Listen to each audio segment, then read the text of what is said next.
Assalamu alaikum dear students. In previous three lectures we discussed five cases of treatment of goodwill in case of admission of partner, and I hope that you have worked on those cases very well at home. And you know the treatment of goodwill in case of admission of a partner is almost over.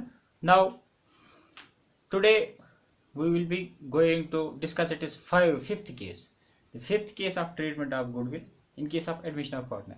In fact, this is not the normal case as those cases were, those five cases were. This is something different. So this case will be about hidden, or how to calculate hidden, or we can say that inferred goodwill. So you know that in every problem you get in your book, in every problem you face in the examination that is related to the admission or any case of reconstitution of partnership, the goodwill is sometimes given in the question, and sometimes we are given with figures and we have to calculate goodwill using any of the three methods. You know those methods: average profit method, super profit method, and capitalization method. That is normally what we do in case of calculation of goodwill. And you also know how to treat goodwill in case of admission. There were some problems of with the partner, incoming partner, relating to his bringing about goodwill in the business and paying to the partner, and we discussed how to deal with those cases. Now the last case, the fifth case, will be about how to calculate hidden or inferred goodwill.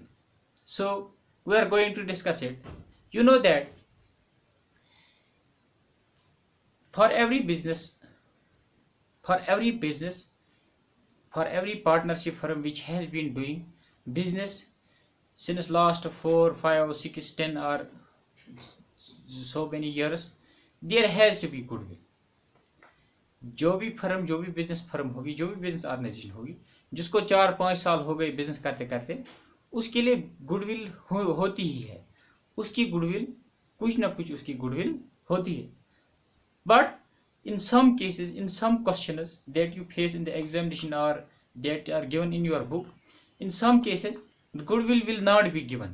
आप goodwill के साथ deal करने के लिए सबसे पहले हमें पता है, सबसे पहले हमें गुडविल को इवेल्युएट करना होता है, कैलकुलेट करना होता है. उस इवेल्युएशन के लिए हमारे पास मेथड्स 3 है. अगर हमारे पास फिगर्स दी गई होंगी तो हम तीनों मेथड में से कोई भी मेथड लगा के गुडविल को इवेल्युएट कर सकते हैं.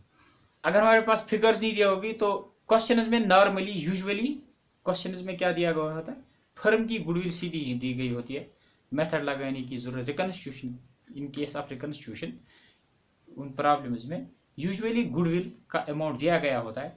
हमें सिर्फ ये जो सेक्रीफाइसिंग पार्टनर होता है, जो गेनिंग पार्टनर होता है, उसका शेयर निकालना होता है. उसमें से वो सेक्रीफाइसिंग पार्टनर्स के दरमियान हम डिस्ट्रीब्यूट करते हैं यूजुअली. और कुछ क्वेश्चंस में आपके पास फिगर्स दी गई होती हैं और आपको गुडविल को इवेल्युएट करके, फिर फर्म की गुडविल को इवेल्युएट करके, फिर गेनिंग पार्टनर का शेयर निकाल के सेक्रीफाइसिंग पार्टनर्स को के दरमियान डिस्ट्रीब्यूट करना होता है. These are two normal cases. Either goodwill will be given in your practical problem or figures will be given. You will have to calculate goodwill using any of the three methods. Now अब हम देखेंगे किसी किसी question में, किसी किसी problem में goodwill ना हमारे पास फिगर्स दी गई होंगी गुडविल के लिए कैलकुलेट करने के लिए, और न ही हमारे पास फर्म की गुडविल दी गई होगी. ठीक है ना? न हमारे पास फिगर्स दी गई है और न हमारे पास फर्म की गुडविल दी गई हो. यानी न हम गुडविल को फिगर्स की मदद से कैलकुलेट कर सकते हैं, न हमें गुडविल कैलकुलेट करके दी गई है वहां से. बट दूसरी तरफ से अगर हम देखेंगे, ये फर्म रिकंस्टिट्यूट हो रही है 2, 4, 5 साल के बाद, ये रिकंस्टिट्यूट हो रही है through admission of A partner, तो इस फर्म की कुछ ना कुछ गुडविल तो होगी ही. तो उस गुडविल को क्या कहते हैं? वो गुडविल जो हमारे पास आपके पास नहीं दी गई है क्वेश्चन में, but you know that there has to be some goodwill for every business firm, for every partnership firm that has been doing business since past 3, 4, 2, 1 or so many years. अब किसी problem में आपको goodwill नहीं दी गई है और न ही आपके पास फिगर्स हैं गुडविल कैलकुलेट करने की, लेकिन ऊपर से एडमिशन के वक्त एक पार्टनर गेन कर रहा है जिसका हम एडमिशन कर रहे हैं, या कुछ पार्टनर सेक्रीफाइस कर रहे हैं, जो एग्जिस्टिंग पार्टनर्स थे वो सेक्रीफाइस कर रहे हैं, जो इनकमिंग पार्टनर है वो तो गेन कर ही रहा है, but we neither don't have the figures for calculating goodwill nor the goodwill of the firm is given. ठीक है ना। उस वक्त हमें क्या करना चाहिए, उस वक्त भी हमें गुडविल निकालनी है, तो उस वक्त हम हिडन और इनफर्ड गुडविल निकालते हैं। उस वक्त हमें निकालना पड़ता है the hidden goodwill. Goodwill is there but we don't have figures to calculate that और that is not given at all, so we calculate the hidden और इनफर्ड गुडविल। इनफर्ड, ठीक है ना, हम इनफर्ड गुडविल या हिडन गुडविल कैलकुलेट करते हैं। अब इस इनफर्ड, जो इनफर्ड है, you know that in common sense what inferred means. अब इसको इनफर्ड गुडविल क्यों कहते हैं वो इंशाल्लाह आपको इस लेक्चर में समझ आएगा। So you will have to remember it that when neither the figures for calculating goodwill of a firm are given nor the value of goodwill of a firm is given in any practical problem, but on the other side the firm is reconstituted and one partner is gaining at the cost of sacrifice of other partners, and we need to calculate the gaining partner's share of goodwill that he has to bring। तो उस वक्त हमें क्या करना चाहिए उस वक्त हमें हिडन और इनफर्ड गुडविल कैलकुलेट करनी चाहिए। सो हिडन और इनफर्ड गुडविल को कैलकुलेट कैसे करते हैं that we will discuss today. तो उस वक्त क्या करते हैं, हिडन और इनफर्ड गुडविल को हम कैलकुलेट करते हैं with the help of comparison of capitals. The hidden और inferred goodwill is calculated with the help of comparison of capitals. Comparison of capitals, we know that when neither we have figures to calculate or evaluate goodwill, जब हमारे पास figures हैं, figures भी मौजूद नहीं है जिन figures को हम कोई मेथड लगाएंगे गुडविल कैलकुलेट करने के लिए, और दूसरी तरफ से हमारे पास फर्म की गुडविल का वैल्यू भी पता नहीं है, तो उस वक्त हम हिडन गुडविल निकालते हैं।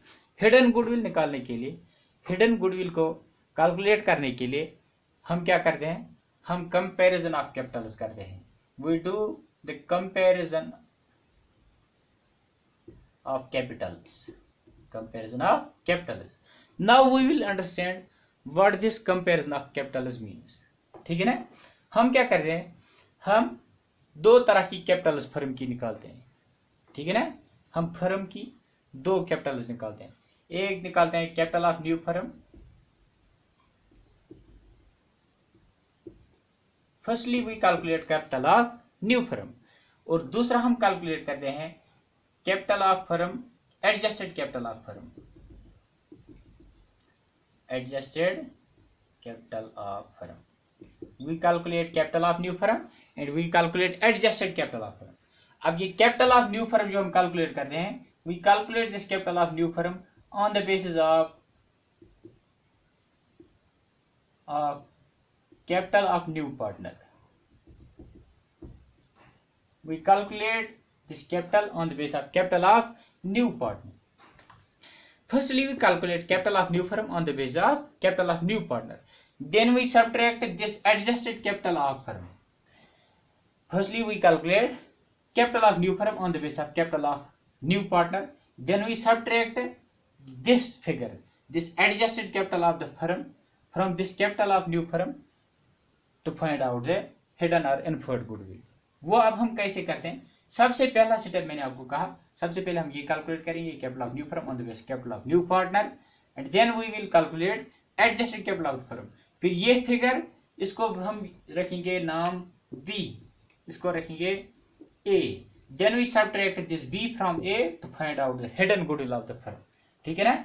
अब ये capital of new firm on the basis of capital of new partner कैसे कैलकुलेट करते हैं। For example, there were three partners X, Y and Z। there were two partners X and Y। let us take an example that there were two partners X and Y।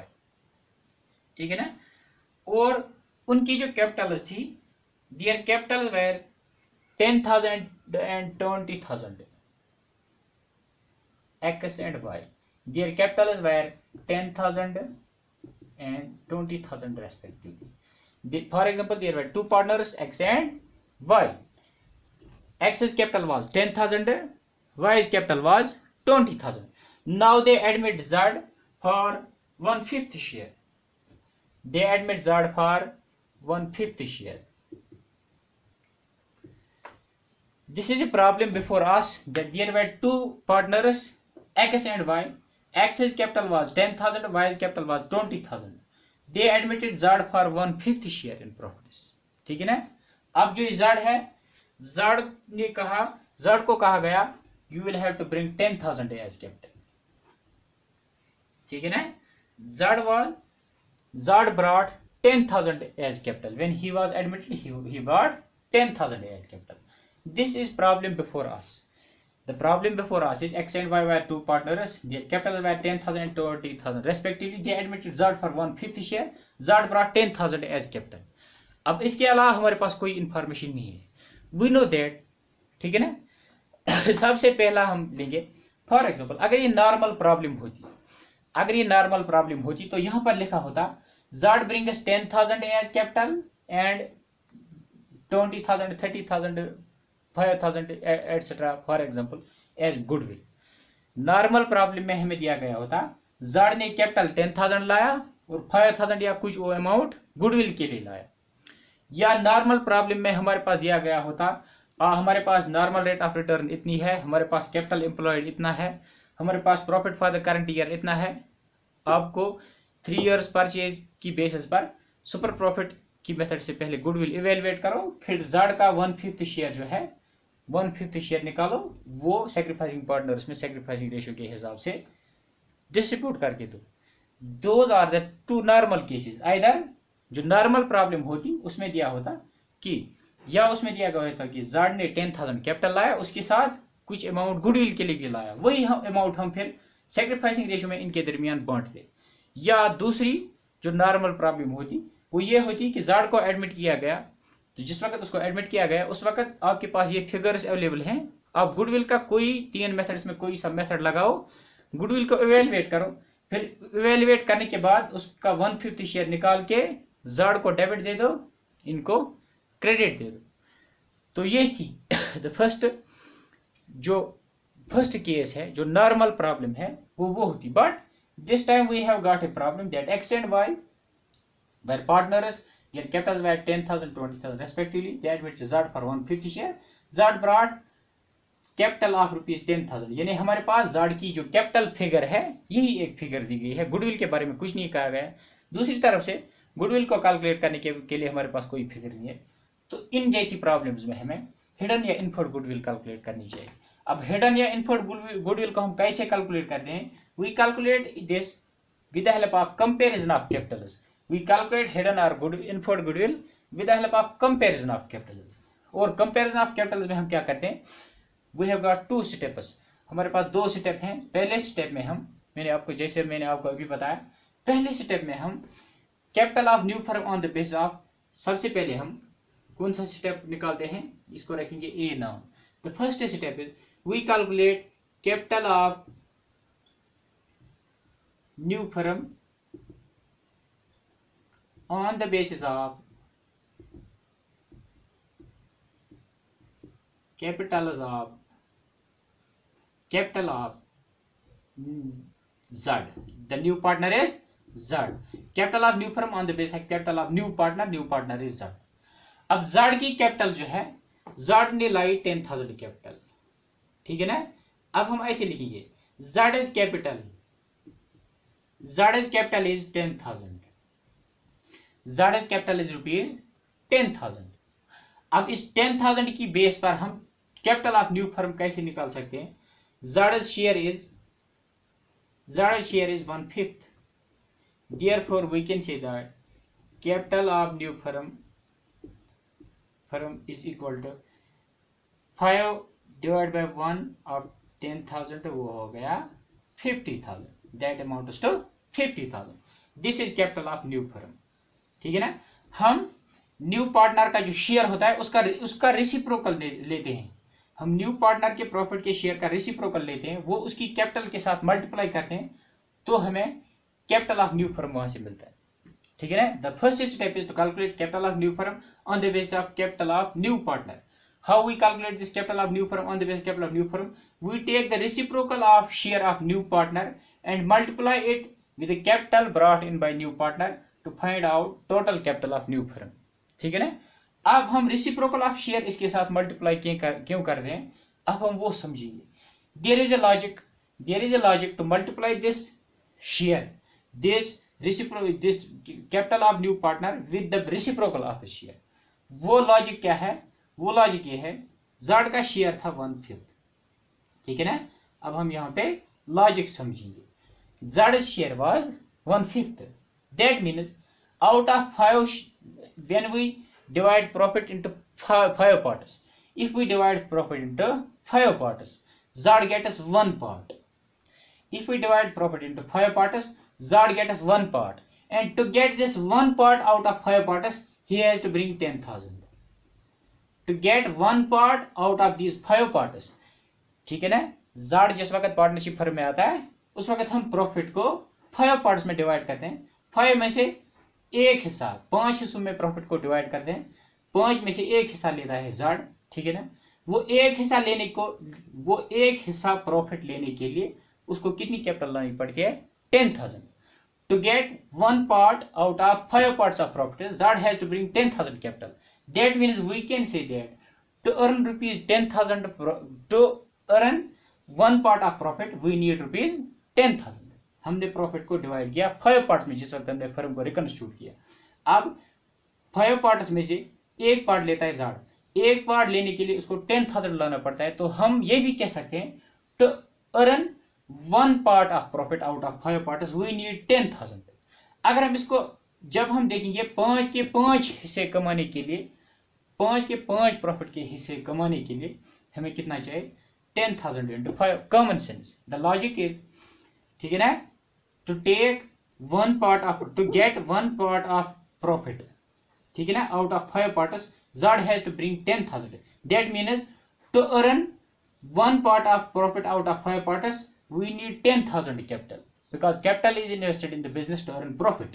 To earn, if we divide that profit into 5 parts, ठीक है ना, out of 5 parts, Z gets 1 part. 1 part Z का share जो है वो एक है, Z का हिस्सा एक है. हम 5 हिस्सों में प्रॉफिट को बांटते हैं. अब एक हिस्से को कमाने के लिए हमें 10,000 प्रॉफिट लगते हैं, because 10,000 this is capital is invested in the business to earn profit. 10,000 लगते हैं. अब 5 के 5, जब एक पार्ट को कमाने के लिए 10,000 लगेंगे तो 5 के 5 हिस्से कमाने के लिए हमें 10,000 into 5 लगेंगे, 10,000 into 5. इसलिए हम इसका रेसिप्रोकल यहाँ पर इसको मल्टीप्लाई करते हैं. तो हमें total capital of new firm, total capital that the new firm should have is 50,000. अब इस टोटल कैपिटल से हम दूसरा स्टेप जो कर रहे हैं, step number B, that is we calculate adjusted capital of the firm. Adjusted capital of firm. Adjusted capital of firm हम उसके बाद नेक्स्ट स्टेप में कैलकुलेट करते हैं. Total capital of new firm हमें निकला, the total capital of new firm came to be, total capital of new firm came out to be 50,000. Now we will find out the adjusted capital of the firm. Adjusted capital means capital of old partners plus capital of new partner. The capital of old partners plus capital of new partner. Capital of old partners is X, Y, Z. Adjusted capital of firm means capital of all partners including new partner. Old partners की capital है 10,000, 20,000, 10,000. ठीक है ना. तो अगर हम adjusted capital of firm लिखेंगे, देखेंगे वो निकलता है 40,000. The adjusted capital of firm is 40,000, but to earn 5 parts of profit और but the capital of new firm is adjusted, total capital of new firm is 50,000. अब हम ए को, ठीक है ना, बी को ए से सब्ट्रैक्ट करेंगे. Now we will subtract B from A. B is total adjusted capital of firm is 40,000 and total capital of new firm is 50,000. So हम ऐसे करेंगे. Therefore hidden goodwill is equal to 50,000 minus 40,000, hidden goodwill है 10,000. This hidden goodwill came out to be 10,000. You know that we calculated this goodwill. Neither we had the figures to evaluate goodwill using any of the method, nor we had any clue about the value of the goodwill of the firm. Now we calculated goodwill of the firm on the basis of comparison of capitals. ठीक है ना. Comparison of Capitals के लिए हमने capital of new firm निकाली. तो वहां पर हमने क्या किया, हमने देखा जो total capital of new firm निकाला वो हमने ऐसे निकाला, new partners capital into reciprocal of his share. मैंने आपको कहा ये रेसिप्रोकल ऑफ शेयर क्यों करते हैं, because his share was 1/5 out of 5 parts of property. He got 1 part and to get 1 part he had to bring, उसको एक part लेने के लिए 10,000 लाने चाहिए थे. अगर 5 के 5 पार्ट हम देखेंगे तो 5 पार्ट प्रॉफिट के 5 हिस्से कमाने के लिए हमें 10,000 इंटू 5 चाहिए, वो हो गया 50,000. यहाँ पर हमने अगर हम देखेंगे तो यहाँ पर हमने गुडविल के लिए हमारे पास ना कोई फिगर थी और ना ही कोई क्लू था. हमने कंपैरिजन ऑफ कैपिटल्स की मदद से गुडविल को निकाला. तो हम कह सकते हैं यहाँ पे that we formed an inference about the goodwill. Inference, हमने एक इन्फरेंस फॉर्म की गुडविल पर. इन्फरेंस का मतलब है ये है एक this was something like a conclusion, a generalization that this should be goodwill of the firm, and we formed this inference, this generalization on the basis of capital. That is why we call it inferred goodwill and or hidden goodwill. And I hope you understood the calculation of hidden goodwill very well. So let us revise. In a nutshell, we can say that to calculate hidden or inferred goodwill, when we have problems like this, when in any practical question in your examination or in your book, you don't have any figures to calculate, to evaluate goodwill, to apply any method, or when you don't have any clue about the value of the goodwill of the firm, and even then the firm is reconstituted, some partner gains, some partner sacrifices, the gaining partner has to compensate the sacrificing partner. तो उस वक्त हम goodwill को infer करते हैं, inference goodwill पर form करते हैं, हिडन गुडविल निकालते हैं. And that hidden goodwill is calculated on the basis of comparison of capital. We calculate 2 types of capital. Firstly we calculate total capital of new firm on the basis of capital of new partner. तो उस वक्त हम क्या कहते हैं, new partner की capital को हम उसके शेयर के रेसिप्रोकल से मल्टीप्लाई करते हैं, वहाँ हमें total capital of new firm निकलती है. वो हम रेसिप्रोकल के साथ मल्टीप्लाई क्यों करते हैं वो भी मैंने कहा. उसके बाद हम adjusted capital of new firm निकालते हैं. Adjust capital means capital of old partners plus capital of new partner, उनको प्लस करके निकालते हैं adjust capital of new firm. और फिर हम बी को ए से सब्ट्रैक्ट करके हमें हिडन गुडविल निकलता है. This is how hidden goodwill is calculated. Now अब ये फर्म का गुडविल निकला, वैल्यू ऑफ गुडविल. ये हमने किस लिए निकाला, because the firm is reconstituted and gaining partner has to compensate the sacrificing partners. अब इसमें से इस 10,000 में से ये निकालेगा ज़ड, इस 10,000 में से ज़ड को निकालना है. अब हम ऐसे लिख सकते हैं, अब हम अकाउंटिंग ट्रीटमेंट दे सकते हैं हिडन गुडविल निकाल के. हम लिख सकते हैं ज़ड शेयर इज 1/5. ज़ड ने कितना गेन किया, 1/, जिस वक्त वो पार्टनरशिप में एंटर हो गया उसको 1/5 शेयर ऑफ प्रॉफिट मिला. That means Z has gained 1/5. तो 10,000 का 1/5 ये निकालेगा, ठीक है ना, वो हो गया 2,000. ठीक है, ये इस 2,000 को सैक्रिफाइसिंग रेशियो में एक्स और वाई के दरमियान हम डिस्ट्रीब्यूट करेंगे. ज़ड को डेबिट मिलेगा 2,000, एक्स और वाई को फॉर एग्जांपल तो हम ऐसे कह सकते हैं. इसके लिए हम अकाउंटिंग ट्रीटमेंट ऐसे दे सकते हैं, Z is capital account debit 2,000 कैसे 1/5 ऑफ 10,000. तो X is capital account, Y is capital account. अगर फॉर एग्जांपल अगर हम सैक्रिफाइसिंग रेशियो 1:1 रखेंगे, for example this is for the sake of example, for the sake of understanding.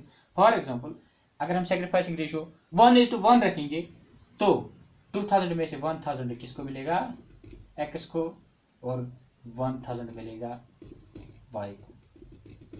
तो this is how The hidden or inferred goodwill is calculated. I hope you understood it very well. Allah Hafiz.